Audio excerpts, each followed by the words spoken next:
মেহেন্দি করে দেখে মনে হয় যে যেন প্রফেশনাল, কিন্তু না, ও নিজে নিজেই শিখেছিল। আমাদের বাড়ির মেহেন্দি আর্টিস্ট। আমি উঠিয়ে নিলাম।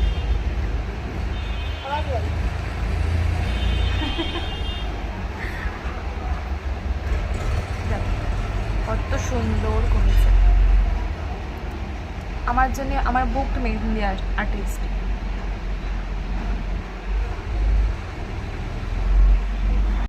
তারপর তো মেহেন্দিটা কমপ্লিট করে নিয়েছিল। তো মেহেন্দিটা দেখে তো সবাই খুবই প্রশংসা করেছে আর বলেছে খুবই ভালো হয়েছিল।